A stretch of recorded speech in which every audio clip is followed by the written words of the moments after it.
Today I'm joined by the talented Simone Vitale, a sound therapy teacher and practitioner, as well as a visionary musician and composer. Simone came up through the ranks as a musician, beginning to compose and perform original music at 12 years of age, and diving deeper and deeper into the world of music, embracing many styles and eventually moving into studio recording and music production. In 2002, things began to shift. Simone entered a deeply personal process that led him to a complete shift of consciousness over the following 5 years, having intense dreams, visions during his meditations, and very unusual experiences. Through this process, he awakened to a whole new understanding of sound and music as it linked to spirituality and became very interested in the possibility of using the voice as a healing tool. Simone now works internationally, leading workshops and seminars focused on sound healing and the power of the voice. He also works privately with clients and offers a comprehensive sound therapy practitioner online training. So thank you for being with us today, Simone. Thank you. Thank you for having me. So today we're going to be speaking about seeing beyond the curated reality. But before we jump into that, I would love for you to just share with us quickly what having your mojo means to you. To me, it really means being in touch with myself, having that feeling that I am present, that I am connected, and that I move through life with all its millions of stimulations and requests and demands and going here, going there, doing this, doing that, but in a very present way. So for me, it feels like both detachment and complete involvement, complete embodiment. It's a really interesting feeling that it's hard to describe. It's this feeling of being completely present, completely in my body, with my senses fully awake, but at the same time with a little bit of detachment and kind of seeing myself from a different perspective. So when I get that feeling, then that's what I consider to be my mojo for me personally. I love that you explained that way, because it really is, and that's something that evolves with time. I think as you're on your own journey and as you do your own work, that is really something that is how you can. Obviously, we all get thrown out of our mojo, right? We're human, but like you spend more and more of your time in your life in that energy, in that flow, and being able to be fully present. And also, as you said, like with this kind of removed feeling where everything doesn't feel so personal. So, like it's much more just being in the flow, being one, right? With things rather than it being so much of an individual experience. So that's really cool. Okay. So what I would love for you to share, if you feel comfortable, is talking a bit more about one of your own experiences of getting your mojo back, a time maybe where you felt like you didn't have it, or maybe realizing that you'd never had it, or, whatever, a time where you were like, okay, I'm on my journey and I'm going to find this flow, maybe not even realizing it at the time that you're on that journey.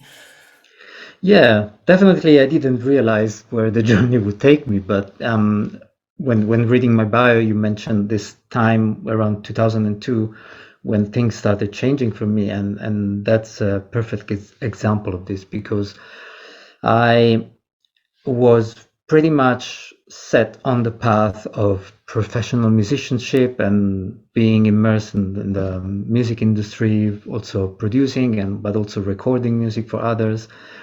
And that was my world. That was all I knew and all I was passionate about, all I really wanted to do. So when things started changing, and it was something I couldn't control and I didn't really seek consciously, I started basically everything I have had constructed in my life that gave me some kind of sense of identity and security started disintegrating. And I realized that everything I was doing with music wasn't right. The only thing that felt right was my connection with sound and music. I love music. I've always loved music, and I still love music. And I love working with music and sound, but the way I was doing it, in a very short time, it lost meaning completely. So performing music just for entertainment, and creating music or listening to music that didn't have at its core the intention of conveying a certain energy of uplifting energy, or let's say something that helps people being in touch with that sensation that I mentioned before, and also with what's normally called the higher self. We can give it many names, but I'm sure that it's clear what I'm talking about. It just didn't make sense. And also, I was a rock musician, and suddenly I felt so it was so inappropriate, the way music is so loud so often. And particularly what I could not stand anymore was to play in these relatively small places, clubs, because it's different if you're playing outdoors or in a really big place, then it's okay. But sometimes you play in these mid-sized or small-sized clubs, and the music's so loud for no reason, basically. Yeah. There's really no reason to have such an incredibly strong wall of sound hitting people, and I felt like there was almost violence in it. Violence. And especially rock music, it's all based on the huge impact of loud sound. And so that was the first thing that started feeling really wrong. And then, yeah, the meaningless of music production just for the sake of producing something, just for the sake of having something to sell. So I found myself being really not comfortable with sharing music that wasn't really inspired. And it was one thing after the next. And basically, all I had worked until the point in my life felt completely meaningless. So I felt completely lost. So I allowed myself the time to process this, and I quit my job as a post-production audio engineer. I was also working in TV, digital TV post-production. And so I quit that job. I quit the band I was playing with, and I just retreated myself in the countryside and spent, I think it was about 6 months, almost entirely on my own. I would just occasionally go to the city and doing a few things here and there. And basically, I went on a cleanse. I didn't listen to music. I didn't play music, because until that point, I also listened to tons of music of all kinds, because of obviously being my field. That's what you do. You listen to all sorts of things. And the only thing I would do musically was to play a classical guitar. So I went from having, my synthesizers and my electric bass and all that stuff, just put everything aside.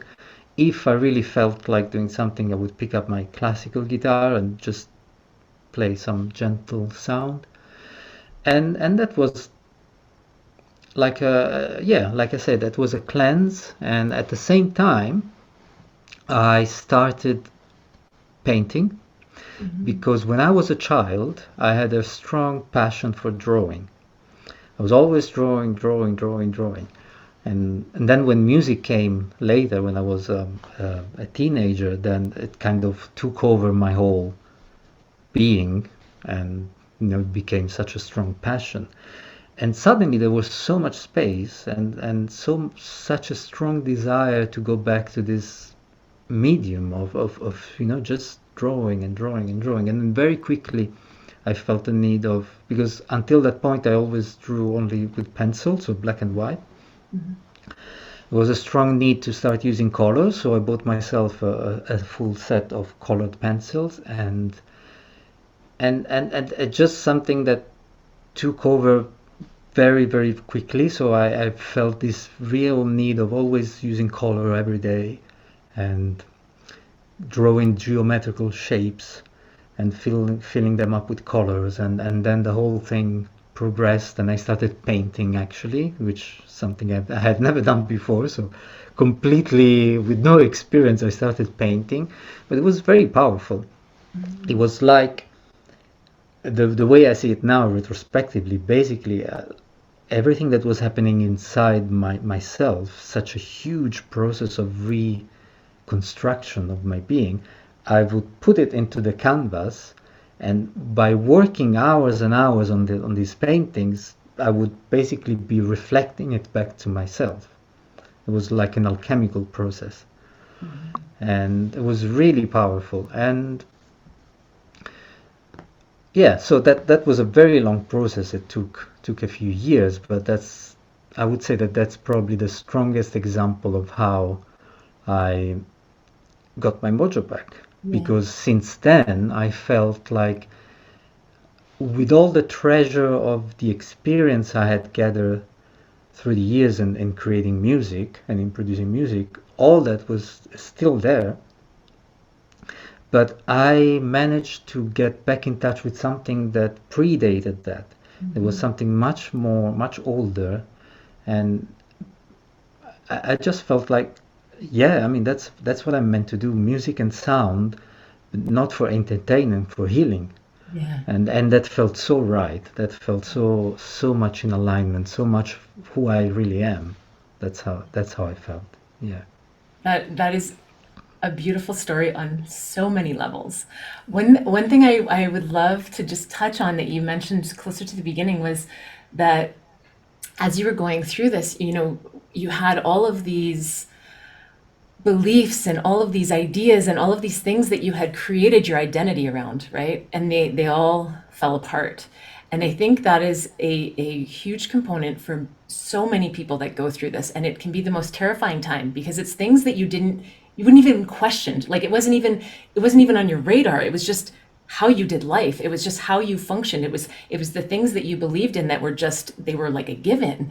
And then to have those crumble is the most destabilizing, the most unsettling, fearful experience, right? When it first starts happening, it's like, wait, what's going on? Like what's Yeah. happened to my life? And so I wanted to point that out because I think the people that are going through these, they think that there's panic there. There's real fear there, and it's normal. It's part of the process, and it's just, I mean, as you did, finding your inner voice and finding what it was that you felt called to do to move through that and rebuild, really. I mean, rebuild in a way that was in alignment with who you really are, who you truly are, right? And allowing that to come through in Yeah. such incredible ways. And I think this Yeah. is, I mean, really allowing yourself, because so many people think, oh, I'm not artistic, I can't do that, and it's within all of us. It really truly is within all of us. And if we can and we will get into this, but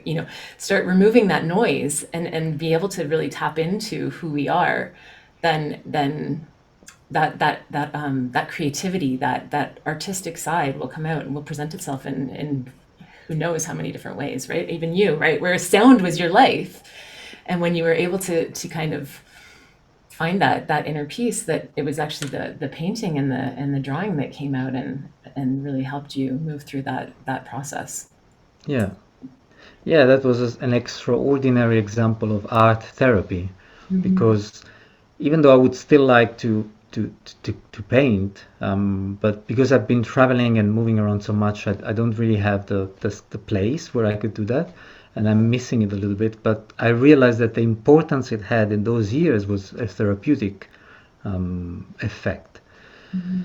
And yeah, and also I real what was scary probably, and these are all things that I can look at retrospectively. Of course, while I was going through, it was just very intense and very scary. And but the fact is that before music came into my life, when I was very young, when I was a child and a very young teenager, was very shy, very awkward.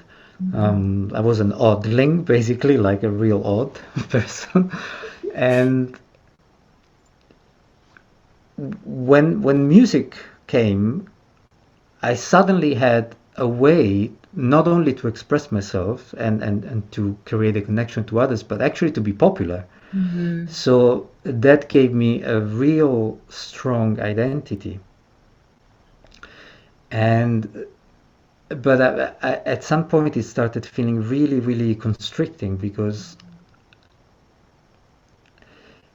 it shouldn't really be my identity. It should be something I do, you know, Hmm. that that music should be something I do. It's not my identity. And I had identified so much in that I was wearing a mask all the time, even in music. So I was using music as a mask. And that's why I wasn't always completely honest in the music I was producing, or it was always a way to capture attention. It was always a way to feel cool, basically. Hmm. Yeah. And that's what started disintegrating and crumbling. And that's scary. It's scary because the whole idea of myself, the whole persona I had created to be someone in the world was disappearing. And but yeah, of course it was worth, because then everything that came out was my being. And yes, I may be odd at times, I may be awkward at times, but that doesn't really matter. And I'm more myself, I'm more present, and actually all the experience I've gained so far can actually be put to use for something that I really believe in, and that's making um, so much difference for so many people. All the people who train with me, they can help other people, and people who listen to my music, the music I make now, and in this new way, and I get so much feedback, and that's it. It feels so right. It Yeah. feels so right. And Yeah. about that too, I always I tell my kids this all the time. I'm like, normal is boring. Nobody wants to be normal. Be weird. Weird is good. Weird is like is you, is your spark, right? It's your mojo. It's so embrace it. More normal is like everybody else, and then you're just, Yeah. you don't have anything special, So let your specialness shine through, and Yeah. so Yeah. yeah, I think Exactly. that's part of the process too, is embracing those And I would add that if your specialness is to be normal, that's also fine. You know. totally. But I think everybody, like, normal is like everybody else, right? And I think, I mean, obviously we all have these similarities. We all have these things that we have in common, right? The human race. But we also all have these really cool, amazing, intricate weirdness, right? And it's that when that starts to come out, that's what makes you interesting. Like that's what when you're talking to somebody. I don't know if you've known anyone like this in life. I mean, I don't think anyone really does know someone, because nobody's perfect. But somebody who's always trying to be perfect, right, is like, that's, I don't know, it's no fun to be around somebody that's always perfect. Like it's it's it's the imperfections that make us who we are, and it's those things that we probably like least about ourselves that really make us the most interesting out of all these other people out there on the planet. So yeah, I think part of that process is really embracing who you are, and Yeah. truly who you are, and allowing that other people to see that, and let that shine. And of course, it's a process, right? This isn't like okay, done, I'm going to start doing that now, right? Like it's a cultivation. But I think it's really about yeah, shining as you are. And Yeah. part of that process is dissolving that mask, Yeah. that that part of you that you hide. So yeah, I Yeah. appreciate you sharing that with us. I think Yeah. it's very telling for a lot of people. So today we're going to talk, as I was mentioning, we're going to talk about seeing beyond the curated reality. So before we get into that, can you just explain a bit about what that means, what you're talking about? Yeah. So whether we think about it consciously or not, we and unless we live a very secluded life, like not seeing many people, not having internet connection, and living mainly in contact with nature, unless we have that, we go through our daily life being subjected to a high number of impressions that are curated. So let's, the clearest example nowadays would be social media. If you use social media a lot, we all know now the algorithms and how content is chosen for you based on your interests. And in the last 2 or 3 years, we've also experienced really intensely that it's not only it's selected for your based on your interests, it's also censored based on what needs to be the main version of facts.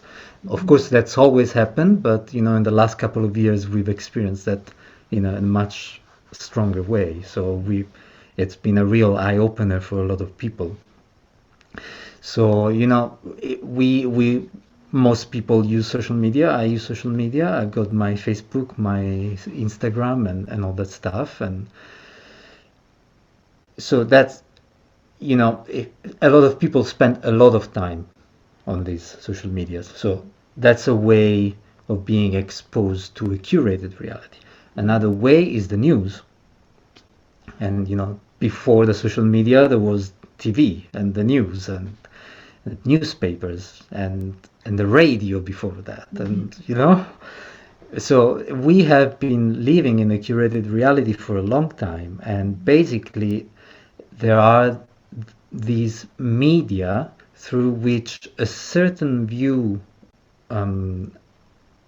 of reality or a certain version of reality is kind of pushed so that it becomes our way of thinking. And it doesn't only influence us directly, like you don't necessarily have to be directly exposed to a certain content. Like if I don't watch TV, for example, and I don't read newspapers, and I stopped doing that a long time ago. But I live in a society, so I'm constantly surrounded by people. So if I'm surrounded by a large number of people who do that regularly, let's say my mother, who spends she's very old now, so she spends a lot of time in front of the TV. So she sees the news several times a day. And then when I talk to her, she tells me, you see what's happening there, you see what's happening there. I'm like, if you only knew. And we get in touch with so many people who are exposed maybe more than us to certain kind of information, and that information is, if it permeates their thoughts, if it permeates their feelings, it's in their field. So you will also get in touch whenever you're physically close to someone else. Your fields will mingle, and information is passed on also through our energy fields.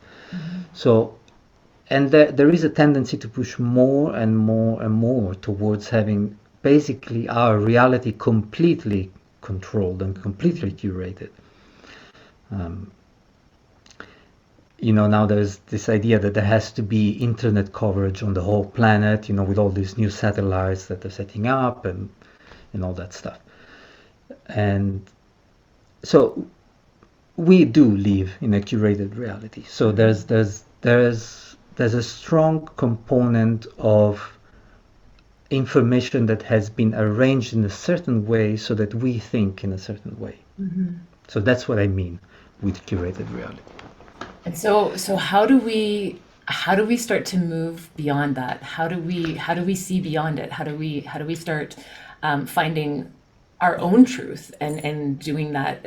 How do you move beyond that? Well, the quick answer is I don't know. Because I would say that that's basically the aim of all the spiritual practices from dating back centuries and centuries. So it's obviously an aim, and we need to do our best to do that.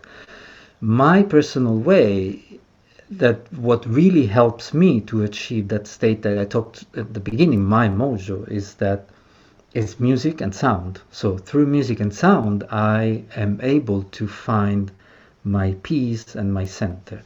Because what we really need is that ability to discern, which comes from an inner feeling, an inner sense of what's real. And that's something that can look different for different people. And I would normally refer to that as a very quiet voice. It's never loud, it's always quiet. It needs it needs a room inside yourself that is completely empty and completely quiet.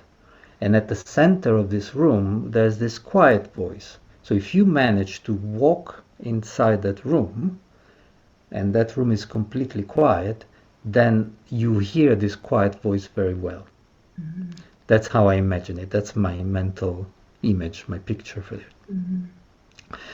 And for me, practicing music and practicing sound is the way to achieve that state. So that's why I'm bringing that today as a topic. But yeah, of course, it can be different for different people. It's some people refer to that as being in the zone.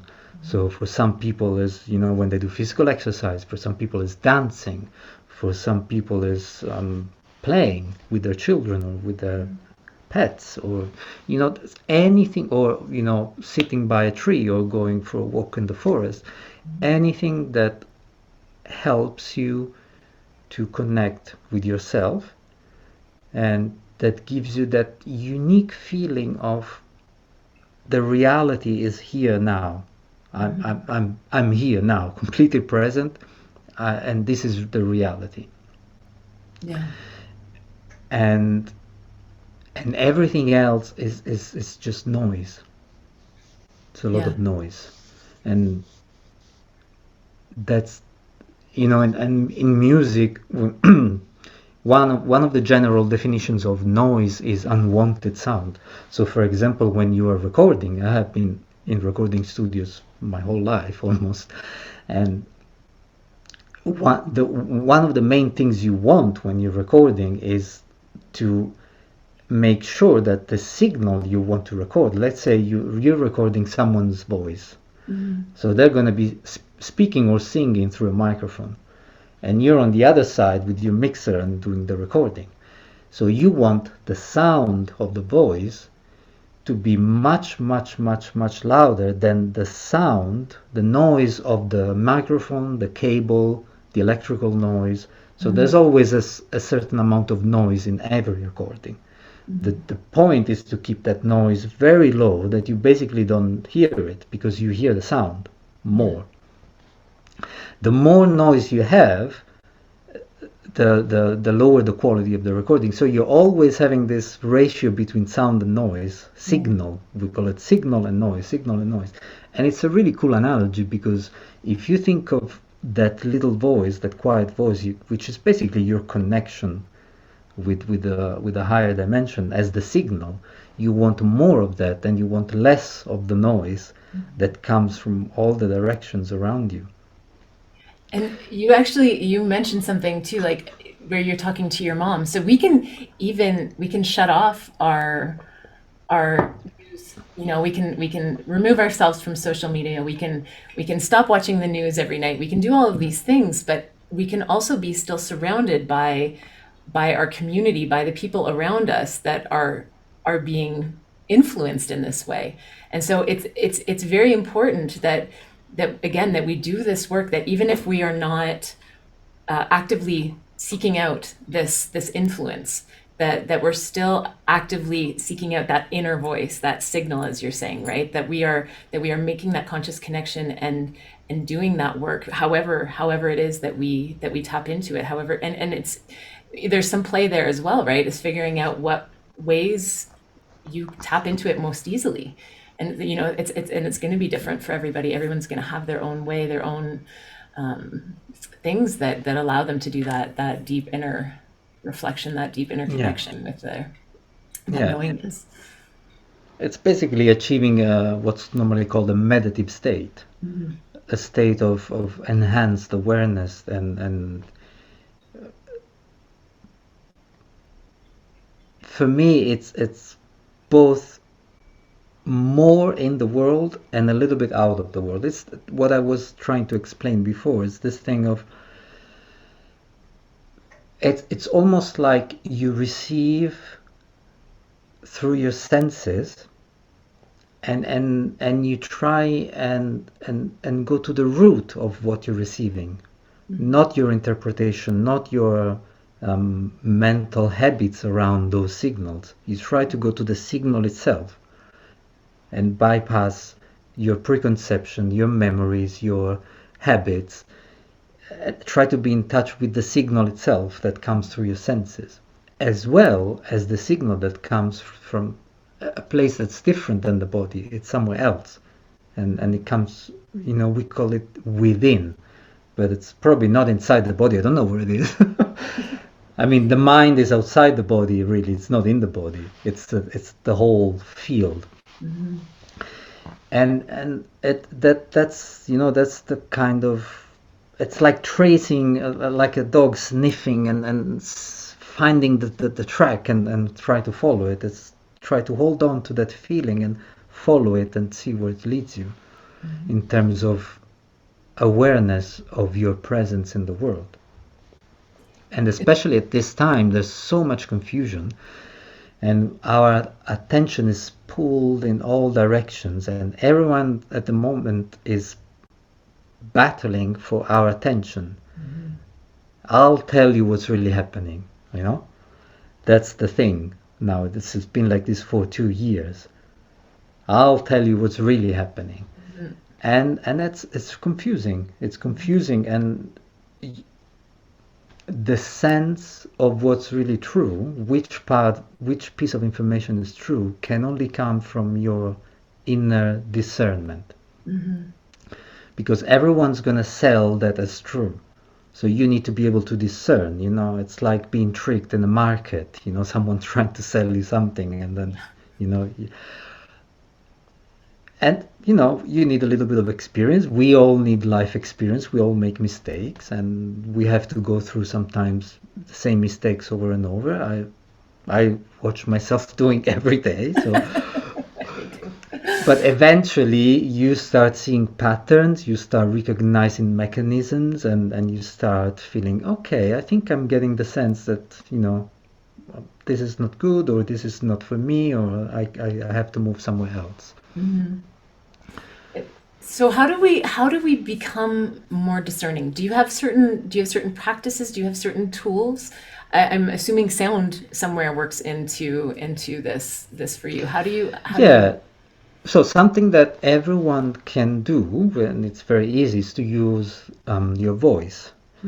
Because for me, playing music is very relaxing, but to play music you need to learn to play an instrument, and it comes with all sorts of things. So that's not necessarily for everybody. But we can all use our voice, and it's there, it's free, and it's very powerful. It's actually more powerful than any other instrument, because it is our biological instrument. So we respond to the sound of our voice or someone else's voice much more deeply than we do with instruments, because it's organic.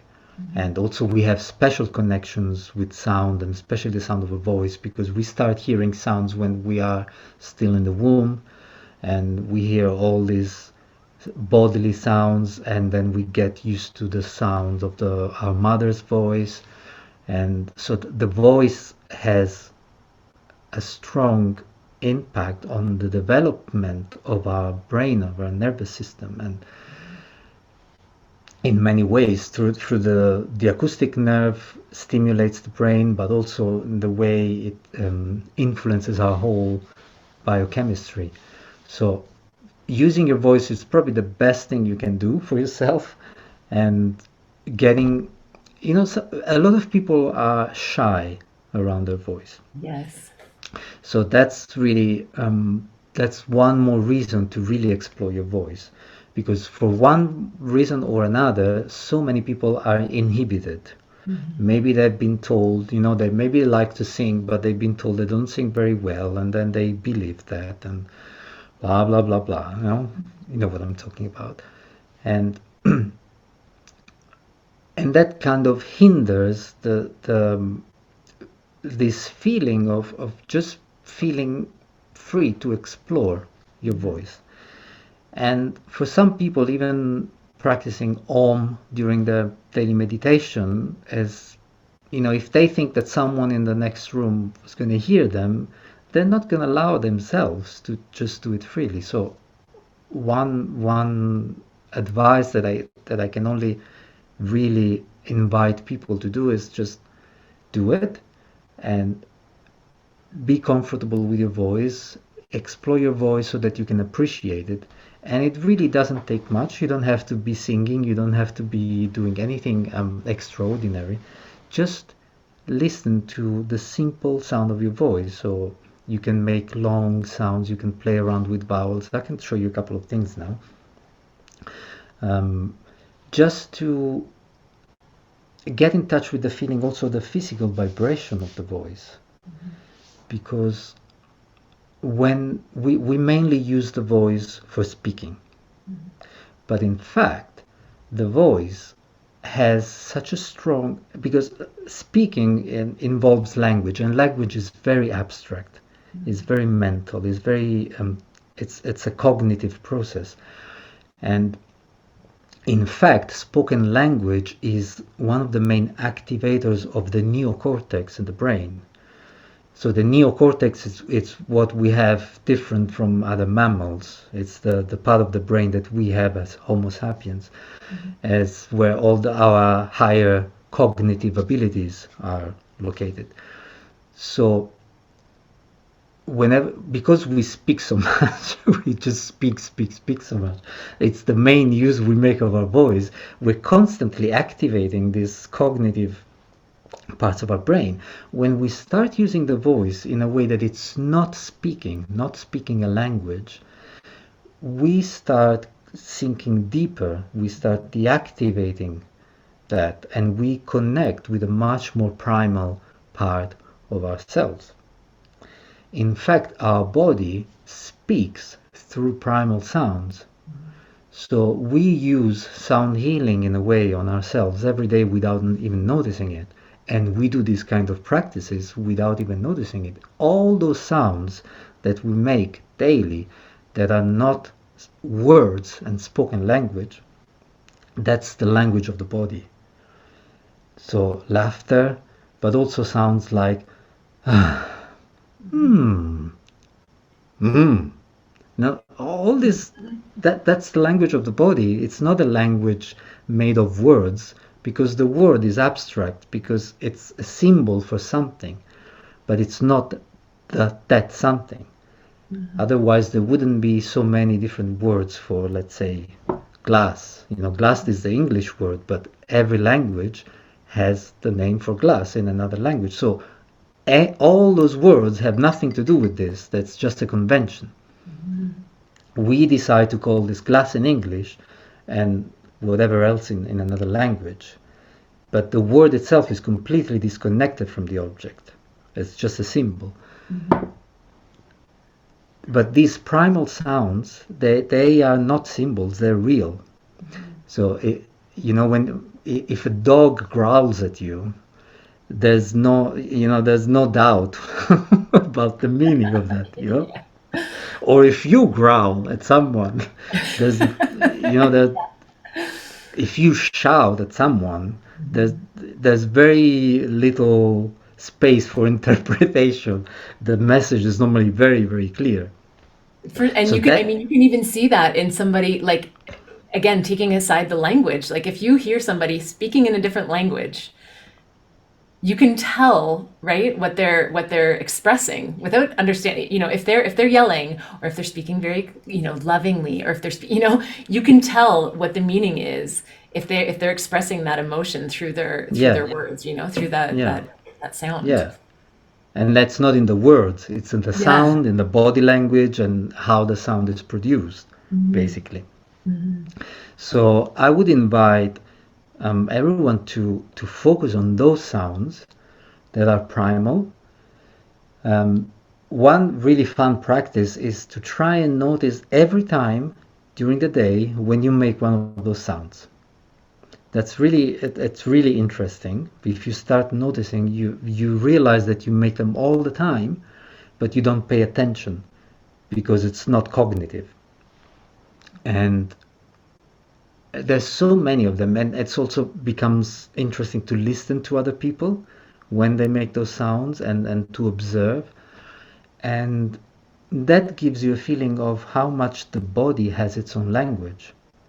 So body language is normally not sound. It's the way we move and but actually the body has also a sound language. It's those sounds that come from the body naturally, and they don't mean anything else than what the body is expressing in that moment. That's the only meaning they have. There's no other interpretation of that sound. So vowel sounds are particularly good to practice, and they help to experience the way sound resonates in different parts of the body. So this is something I always share with my students, and it's fun, and for most people it's kind of really new and revealing. So can I share something now, and we can do it together, and the people who are listening Yes, can do it. absolutely. So place one hand on your chest and the other hand behind your neck, like this. Then I'd like you to use your voice to make the sound of the vowel ah. Ah.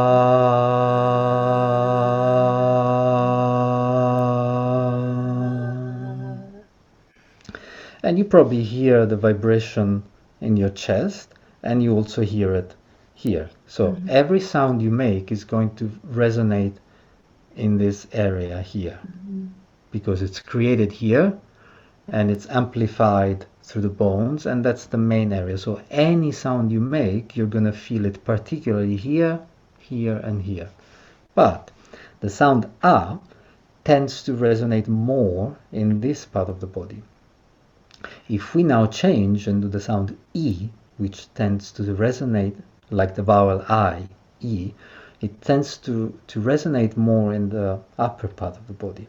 So again, place your hands one on your chest and one on your neck, behind your neck. Now I will repeat the sound ah, and then I will do the sound E after that, and you can do it with me.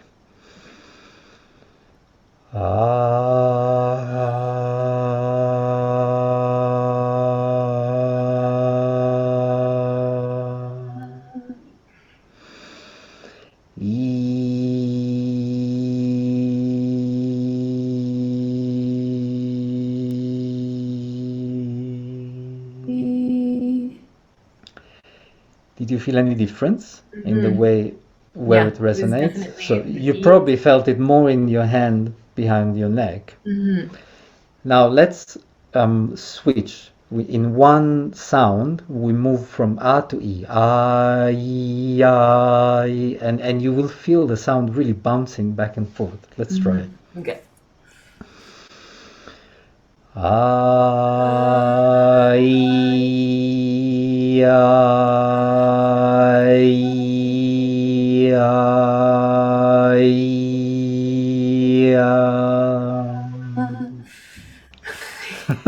Definitely. It's crazy, isn't it? Yeah.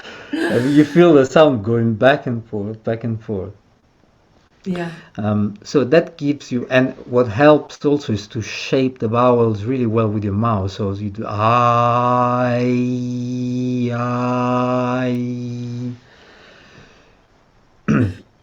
So every vowel, for some reason, every vowel tends to resonate in different parts of the body. And that has to do a little bit with the shape that we change in our mouth to make the vowel, and that creates a different projection.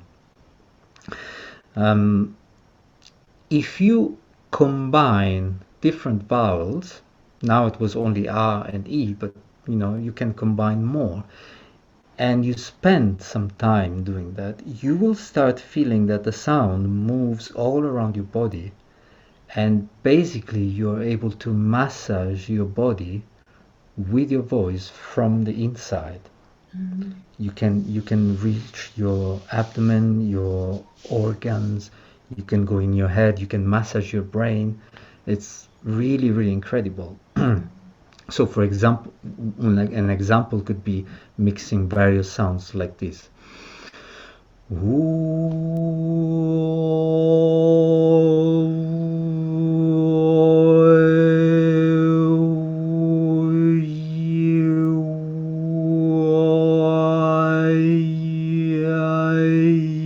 Just as an example, allowing yourself to play with the vowels. And what's important is that you change from one vowel to the next in a very smooth way. So you don't speak the vowels, you don't do ah, ye, oo. You morph one vowel into another.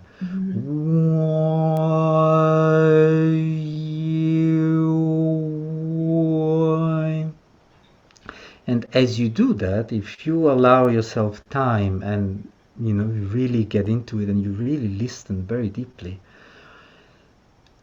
you may even notice in the transition between sounds, you may even notice that sometimes some overtones are emphasized and amplified. And it's going to be different for everybody because when you change from one vowel to the next, you're changing the shape of your mouth inside. So the sound is projected in a different direction, in a different way. So it resonates with your bones in a different way. And it can happen at certain points in the transition. It will happen that suddenly a harmonic or an overtone is emphasized. I'll give you an example. I will do it more intentionally so that people understand what I'm talking about.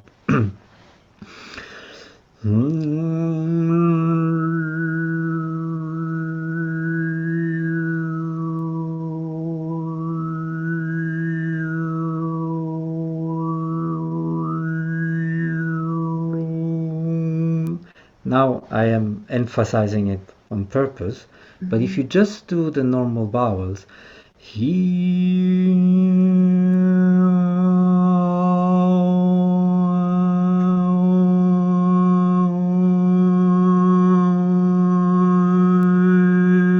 you hear it? There's going to be points in the transition when you start hearing these other sounds that that seems like they're coming out of nowhere, and it's really fascinating. And it's a world of exploration that starts because your sound, the sound of your voice, actually doesn't have only one sound. It's got all these frequencies mixed together. And by changing the shape of your mouth, some of these frequencies will just come up a little bit more here, a little bit more there. They come out of the full sound, they emerge and then they go back in, It's like waves. And when you practice that, it helps to develop this subtle quality of hearing, is the ability to listen very, very, very deeply to very subtle changes and nuances of sound, which in turn helps to develop the sensitivity to notice these subtle energies around you, to pick up on subtle things, to notice small things that really help you developing that discernment we were talking about before. Because discernment is really the ability to notice these subtle things that really, let's say in a negative situation, is what raised the red flag. Yeah. Maybe you can't really point your finger exactly what it is, but something doesn't feel right. And conversely, it's like something really feels right, and you don't know exactly what it is, but it does. It feels really right. And that, that's a sense that can be trained. And And that's, it's yeah. And this is the deep intuition. listening is part of the training. Developing this subtle hearing, this deep listening, is part of training yourself to perceive more, to really perceive more. Yeah. And this is great for, because so many people that I talk to are like, well, I don't know how to tap into my intuition. How do I, I don't get anything. I don't hear anything. And so this is exactly that practice for really beginning to listen to it and tapping into that. And again, it comes in many different ways. For everybody, it's different. But so being Yeah, able to become very sensitive to it and noticing when you're getting these red flags or these like, yes, that's where I need to go, or yeah. and yeah, it's that's amazing. That's really And cool. spending a very short time, let's say 2 minutes, toning, using your voice in this way, shifts your state so radically. It's incredible. If you dedicate few minutes to that, you close your eyes, you use your voice for 1, 2, maybe 3 minutes.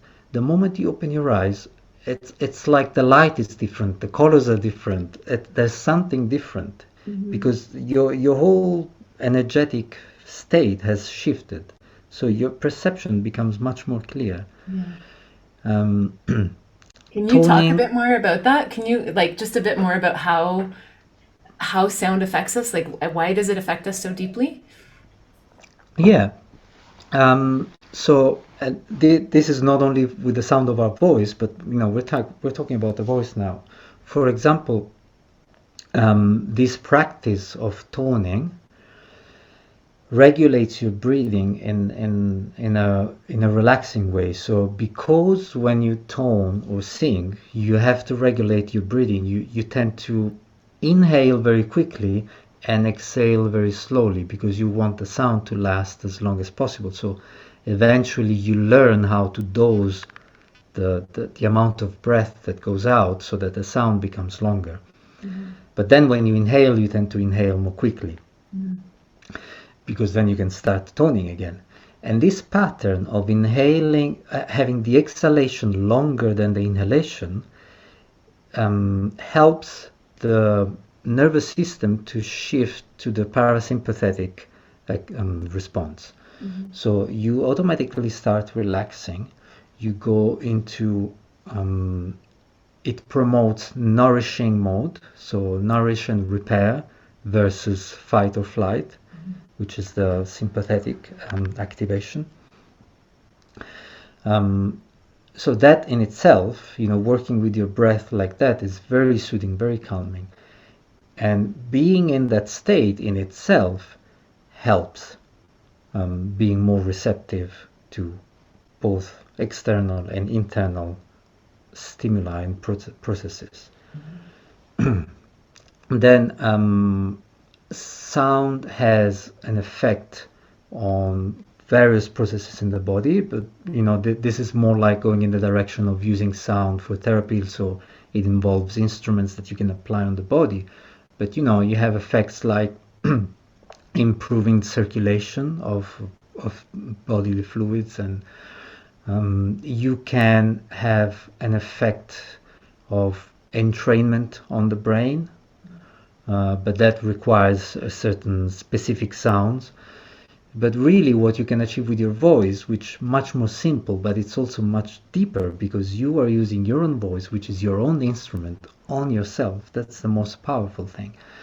Um, it enhances the coherence of the systems in your body. So when you breathe slowly, and if you can also manage to focus on your heart when you create these sounds, and you breathe in such a way, you focus on your heart, you imagine the sound coming in and out of your heart together with the breath, as if instead of coming out of your mouth, it was coming out of your heart. That has an effect on the magnetic field, electromagnetic field of the heart itself. and it helps to synchronize it with the electromagnetic field of the brain. Now, the heart has a stronger electromagnetic field than the brain.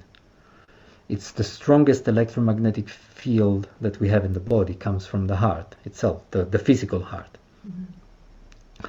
And when there is synchronizations between these two fields, we enter a state of enhanced coherence, which allows us to have a much more open intuition.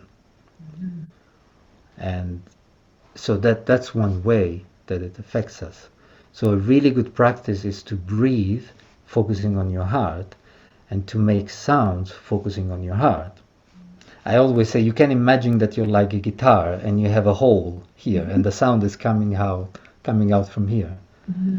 The strings are here, they're your vocal cords, and you have your hole, and the sound comes out of your heart. So imagine your body like the body of a guitar with a hole in the middle. And imagine the sounds coming out of your heart. And that has a really, really strong effect on creating this coherence and synchronization in your whole system. And what I would suggest is to make it extremely simple, to use 3 vowels, U, A, I. So these are, in English, when you see the A, you would say A, but in other languages, you say A. And the E is like an I, but in English it would be a double E. And U is like a double O. So U, A, I. Because U is a sound that tends to resonate in the lower parts of the body. A tends to resonate in the middle of the body, around the heart and the chest. And I tends to resonate in the head and the top of the head. So if you mix these 3 sounds together, you have a very simple practice to resonate the body in its entirety. And you can do it as you like. You can do one sound first. Let's say you spend maybe 3, 4, 5 times. Ooh, you do it a few times, and then a few times, and then E. Or you can mix them.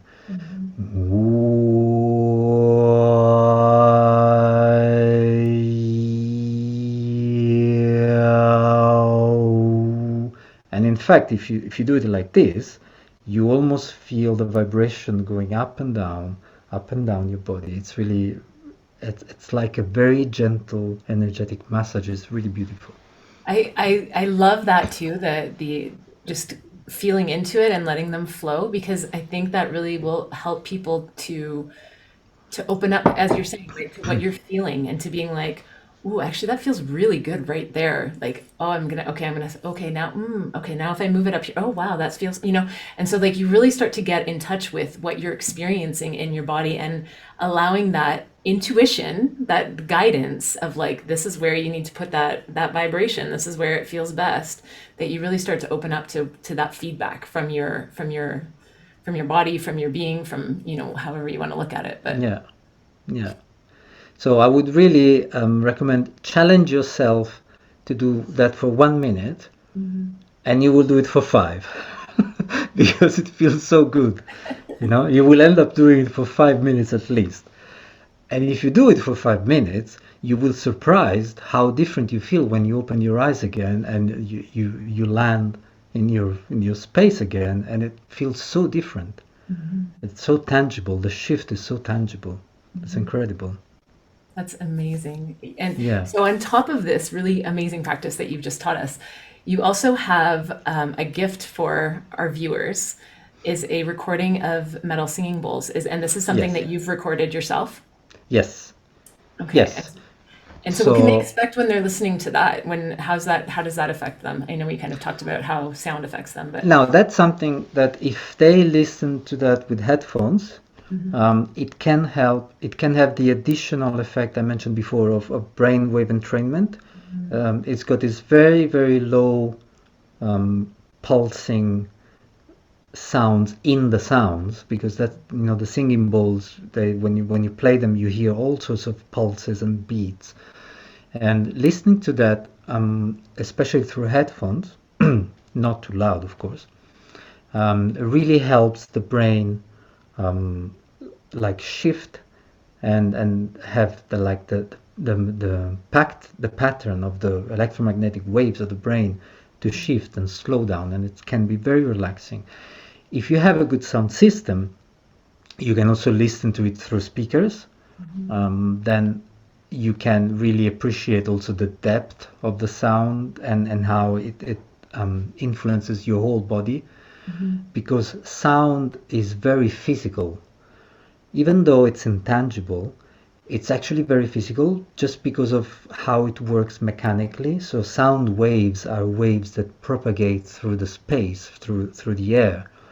So whenever you hear a sound, is because that sound has traveled from the source physically through the air by pushing the molecules of air until it reaches your ears, and it makes your eardrums vibrate. So there's a physicality of sound that we are not used to think about, because it is subtle, of course, so we don't feel it, but it's actually a physical phenomenon. The sound wave travels physically until it reaches your body, and that means that it reaches your whole body. Of course, we relate to sound mainly through our ears, because that's a specialized sense that we have for decoding sound frequencies, and it goes in the brain, and the brain interprets those signals as sound. But the fact is that the waves reach your whole body. So listening to that kind of instrument, whether it's live or with a fairly good sound system that can reproduce all the frequencies. So something like the speakers of a laptop won't really do that. In that case, it's better to listen to headphones. You get most out of it. But if you have good speakers, good sound system, then you can immerse your whole body in that sound path. That's Yeah, amazing. yeah. Incredible. This has been such an incredible interview. Like I've thoroughly enjoyed listening to you, speaking with you, diving into this area with you. We were talking about this, before we started, but I'm so passionate about people really learning how to connect into that inner knowingness, that inner voice, that signal that you were talking about, and learning how to find our truth amidst all of these different inputs that we have coming at us, very convincing inputs that are designed to influence us, and Yeah. so really finding that truth within us, rather than having that influence affecting us in the decisions that we make and the way that we live our life. So I am so grateful for you being here today and sharing all of this with us. It's been incredible. Thank you. Thank you so much. It's been a pleasure for me. Thank you for having me. And so, to our lovely audience, this is my reminder to you to take these next 5 minutes to tap into what really resonated with you today. Even the smallest shift in perception can create this butterfly effect in your life. So, take this time now before you forget and write it down. And if you're inspired to create a change, maybe bring in one of these practices into your daily routine. Tap into this now while you're feeling inspired, and begin to explore how you can begin implementing these changes into your life. And if you're not sure, and you're like, well, I don't know what I could do. I don't know how I could bring this in. You can always ask for guidance, and then open yourself up to receive it, or your intuition, right? And then you can head over to the link below, and you can access Simone's powerful singing bowl meditation and explore his transformative work. And then I invite you to join us in our Facebook group, where we would love to hear about how this interview has touched you, any ahas that you had, and any changes that you've been inspired to create in your life, or maybe in your family's life, in your routine, anything like that. So that is it. Thank you for joining us today. I'm your host, Courtney Parkinson, and we will see you on our next episode, where we will be diving into how to get your mojo back with another one of our brilliant experts. Thank you for being here.